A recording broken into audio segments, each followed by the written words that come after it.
मुंगेर में जश्न मनाने जा रहा है एनडीए नेताओं को आप सुन रहे थे। जेडीयू की ओर से कहा जा रहा है कि कहां गए भविष्यवक्ता जो कह रहे थे कि 22 सीटें आएंगी। ये निशाना था प्रशांत किशोर पर। जनशक्ति पार्टी की तरफ से ये कहा जा रहा था, प्रशांत किशोर ने कहा था कि हम दावा कर रहे हैं कि जेडीयू इस बार 22 सीटों से ज्यादा नहीं लाएगी और जेडीयू का जो आंकड़ा इस वक्त है वो आपके सामने 78 है। इसीलिए ये कहा जा रहा है कि जन स्वराज पार्टी के संस्थापक आखिर कहां गए वो जो ये दावा कर रहे थे कि 22 सीटें आएंगी और ये तंज उन्हीं के लिए था। लेकिन जिस तरीके का एक्सपेक्ट किया जा रहा था प्रशांत किशोर की पार्टी से भी वो यहाँ नजर नहीं आया। हालांकि उनकी ये पूरी कोशिश रही कि इसको त्रिकोणीय मुकाबला बनाया जाए, लेकिन यहाँ कुछ भी ऐसा बनता हुआ नजर नहीं आया।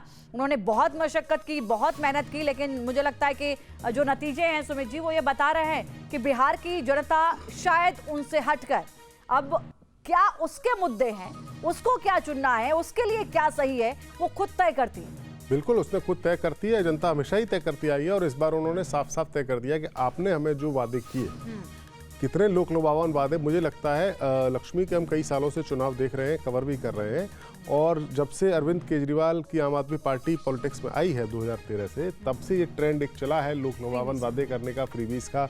और लगभग हर विधानसभा चुनाव में और केंद्र के चुनाव में भी ऐसे वादे किए जाते रहे हैं। लेकिन जितने बड़े वादे इस बार विधानसभा जारी में जरा आपको रोक रही हूँ, एक बहुत बड़ी खबर है। राघोपुर सीट से बीजेपी के प्रत्याशी आगे चल रहे हैं। तेजस्वी यादव 3000 वोट से पीछे चल रहे हैं। अब ये फासला बहुत ज्यादा बढ़ गया है।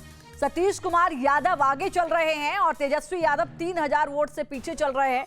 अगर अपनी सीट पर यह स्थिति तेजस्वी यादव के लिए बनी हुई है, तेज प्रताप यादव तो वैसे ही महुआ से पीछे चल रहे हैं, जो अभी हम आपको आंकड़े लगातार नीचे दिखा रहे हैं कि कौन आगे कौन पीछे। इसमें अगर आप टैली में आप नीचे देखेंगे तो तेज प्रताप यादव का भी इसमें हमने आंकड़ा दिया है कि वो महुआ से पीछे चल रहे हैं। जेडीयू की तरफ से जो मोकामा सीट से अनंत सिंह, बहुत चर्चा में रही है सीट, जब उनकी गिरफ्तारी हुई वो पहुंचे वहां पर, तो उनकी जो स्थिति नजर आ रही है वो मोकामा में ये है कि वो आगे चल रहे हैं। चूंकि यहाँ पर दो बाहुबलियों का मुकाबला, सूरज भान की पत्नी वीणा देवी यहाँ से मैदान में है और देखिए वो इस वक्त जो टैली है वो बता रही है कि वीणा देवी पीछे चल रही हैं और अनंत कुमार जो है वो आगे चलते हुए नजर आ रहे हैं। ऐसे में यहाँ की सीट का भी बहुत दिलचस्प होगा नतीजा जो भी रहेगा। फिलहाल थोड़ा ही डिफरेंस बना हुआ है। जेजेडी महुआ से तेज प्रताप यादव जो कि अपनी अलग पार्टी बनाकर पहली बार चुनावी मैदान में और भाई एकदम सामने नजर आ रहे थे और इस बार वो भी अपनी सीट से पीछे चल रहे हैं। अगर दोनों की स्थिति ये है सुमित जी, तो पार्टी बेशक 40 पर या 36 या 42 या 50 तक पहुंचे, लेकिन अपनी सीट पर स्थिति अगर ऐसी बन रही है तो मुझे लगता है कि ये विचारणीय विषय होना चाहिए। बिल्कुल, देखिए तेज प्रताप की तो बात दूसरी है। उनके खिलाफ तो आरजेडी ने स्वयं उम्मीदवार उतारा और तेजस्वी यादव खुद वहां प्रचार करने गए और बताया कि भाई हमारे कैंडिडेट ये है, पार्टी से बड़ा कुछ भी नहीं। हाँ, लेकिन राघोपुर में तेजस्वी का पीछे होना और अगर ये 3000 वोटों से जो पीछे है तेजस्वी और अगर ये हार जाते हैं तो ये अपने आप में बड़ी पूरे देश के सामने नकार दिया है। और इसलिए कि आज जिस तरह से रुझान है बिहार के केवल किसी एक इलाके में नहीं, पूरे संपूर्ण बिहार में बीजेपी एनडीए की जड़ें कितनी गहरी हो गई हैं, क्योंकि जनता भी महसूस कर रही है कि जिस तेजस्वी को महागठबंधन का नेतृत्व दिया था राहुल गांधी ने या अखिलेश ने, वो बात शिक्षा की करते थे, खुद कोई उनके पास डिग्री नहीं है और बिहार जैसे जागरूक में और वो मतलब वहाँ शिक्षा की बात करते, तो लोगों को था कि किस तरह का नेतृत्व है, किस तरह का जंगल राज्य रहा है और किस तरह का वंशवाद है।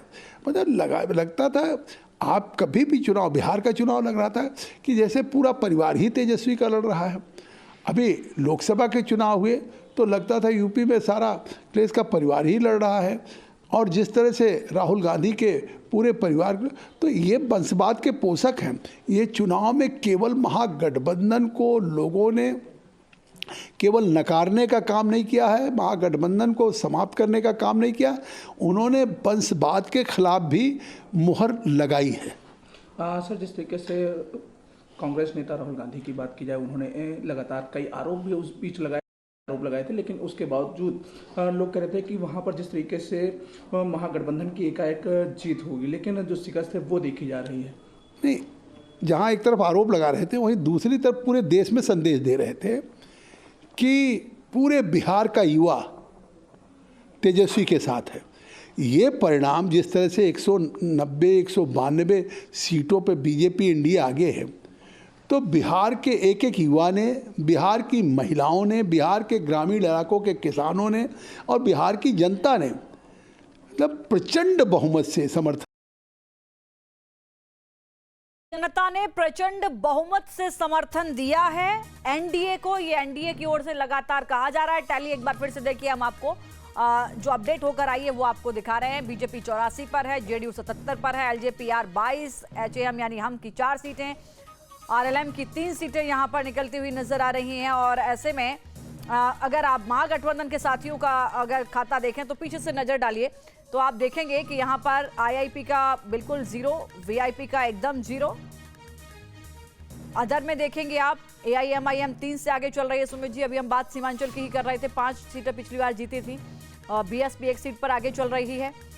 अदर के खाते में कितनी सीटें जाएंगी इस पर भी नजर रहेगी। लेफ्ट 6 सीटों पर आगे चल रही है, कांग्रेस पार्टी 7 पर आगे चल रही है। आरजेडी जो अभी शुरुआत में हमने देखा कि 46-50 का आंकड़ा छुआ था, लेकिन 36 पर आकर अभी जो आंकड़े हैं वो ये बता रहे हैं। महुआ से तेज प्रताप यादव 10,000 वोटों से पीछे चल रहे हैं। ये अपने आप में चौथे नंबर पर तेज प्रताप यादव हैं, तो जाहिर है कि यहां से बहुत कुछ चमत्कार की उम्मीद तो नहीं की जा सकती है। तेजस्वी यादव राघोपुर में 3,000 वोट से पीछे चल रहे हैं। एकदम से कुछ आंकड़ा बदले तो बदले, अन्यथा यहां पर भी लालू प्रसाद यादव के दोनों बेटे अगर पीछे चल रहे हैं तो आज लालू यादव भी सोच रहे होंगे। हाँ बिल्कुल, लालू यादव भी सोच रहे होंगे और निश्चित तौर पर यह आरजेडी में बहुत बड़ी चिंता का विषय होगा कि इतना घटिया प्रदर्शन आरजेडी का कभी नहीं रहा, कभी नहीं रहा। आरजेडी कितने भी बुरे दौर से गुजरी हो, आप 50 सीटें टच करते हुए नजर नहीं आ रहे हैं। ये प्रदर्शन कभी नहीं रहा आरजेडी का, और वो भी एक ऐसे वक्त में जब आपने एक गठबंधन भी बनाया है, एक सेकुलर गठबंधन का आपने दावा किया है, और ऐसा गठबंधन का दावा जिसमें आप मान के चलते हैं कि सारे मुस्लिम वोट्स का मेजोरिटी आपको मिलेगी क्योंकि कांग्रेस आपके साथ है, लेफ्ट पार्टी आपके साथ है। उस सूरत में आप बुरी तरीके से परास्त हो रहे हैं। 50 सीटें टच नहीं करती नजर आ रही है, या मान लीजिए कर भी ले 50 सीटें तो 60 नहीं कर पाएंगे। ये बहुत खराब स्थिति आ रही है। प्रदर्शन नहीं दोहरा पा रहे हैं, पिछले प्रदर्शन से बहुत नीचे जा रहे हैं, नीचे जा रहे हैं। पिछली बार तो नंबर 1 थी। कांग्रेस के आगे भी यही स्थिति है, पिछला प्रदर्शन भी नहीं दोहरा पा रही। 19 सीटें कांग्रेस ने, पूरे गठबंधन की हालत खराब है। देखिए पूरी जो हवा बहती है वो एक साथ पूरे गठबंधन के लिए बहती है। यहाँ बिहार में तो एक पार्टी को मेजोरिटी मिलती नहीं है। दूसरी तरफ आप देखिए, बीजेपी आगे हो गई है, जेडीयू पीछे है। 84 सीटें बीजेपी के पास है, 76 सीटें जेडीयू के पास है। एलजेपी जो चिराग पासवान की पार्टी है उनके पास 22 सीटें हैं, और टोटल 189 सीटें। मुझे लगता है ये अब तक का बेहतरीन प्रदर्शन एनडीए का है। बिल्कुल है। और एलजेपी को लेकर मैं एक बार फिर से चूंकि पॉइंट कर रही हूँ, हनुमान कहते हैं खुद को जो है चिराग पासवान प्रधानमंत्री नरेंद्र मोदी के लिए कि मैं उनका हनुमान हूँ, और चमत्कार भी कुछ वैसा ही उनकी पार्टी ने नजर यहाँ पर दिखाया है। 28 माने को कि 29 थी, बट एक पे अपने निर्दलीय को समर्थन दे दिया उनकी। और एक और पॉइंट मैं बता दूं लक्ष्मी, कि जो 29 सीटें लड़ने के लिए चिराग पासवान को दी गई थी उनमें से 26 सीटें ऐसी थी जिन पर एनडीए का प्रत्याशी कभी नहीं जीता था। हाँ। तो कहा जा रहा था कि सबसे खराब स्ट्राइक रेट, इस तरह की चर्चा थी, चिराग पासवान का रहेगा। लेकिन मुझे लगता है सबसे अच्छा स्ट्राइक रेट इस समय चिराग पासवान